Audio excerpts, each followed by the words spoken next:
Bagamat pinatotohanan, attorney, ng dating PDEA agent itong mga dokumentong ito, dito naman sa Kamara, abay kinontra ang mga naging investigasyon dyan sa Senado. Sinasabi ni House Deputy Majority Leader at Tingog Party List Representative Jude Asidre, ito yung mismong sinabi niya, attorney, and I quote, "I think it becomes even more clear now na itong mga pangyayaring ito ay kaparte ng isang mas malaki pang effort na to discredit and destabilize the current administration."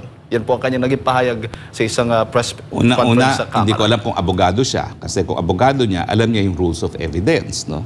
Pangalawa, siya ay partidong tingog. Alam naman natin may-ari niyan si Speaker. So ano pa ang ine-expect natin sabihin sa kanya.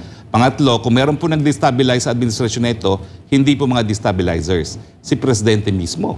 Dahil siya ngayon ang kumbaga, subject ng pre-operation report. No? So, kagagawa niya po yan. Wala pong ibang dapat sisihin kung hindi ang Presidente mismo sa kanyang mga gawain.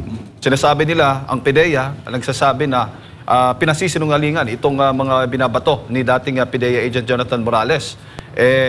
Kanino daw dapat maniwala? Dito sa mismong institusyon o dito sa dating PDEA agent?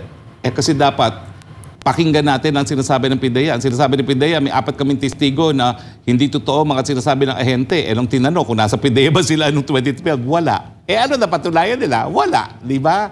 Sinasabi ni Lasso na wala siyang record. Talaga namang walang record dahil hindi natuloy yung operasyon. Di ba? Unless pati yung mga pre-operation report, rine-record ninyo. No? So natural, walang record yan dahil hindi natuloy. At dahil meron nga daw nag-udlot, no? Meron nag-utos na napakataas sa tao na wag munang ituloy ang raid na yan, no?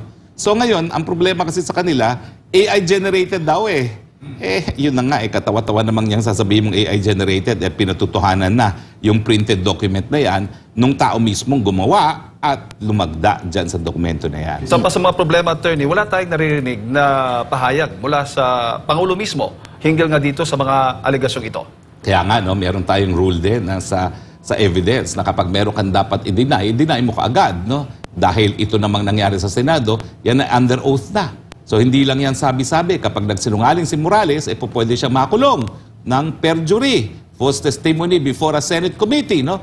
So mabigat na po yung paratang na yan. Kinakailangan hindi lamang sagutin, pero dahil meron tayong karapatan na malaman ang estado ng pag-iisip ng Presidente, lalong-lalo na sa mga desisyon kung makikipaggera o hindi, kinakailangan sumailalim na siya sa hair follicle drug test nang lumabas na ang katotohanan. At karapatan po namin bilang mga mamamayang Pilipino na malaman ang katotohanan sa mga paratang na ito.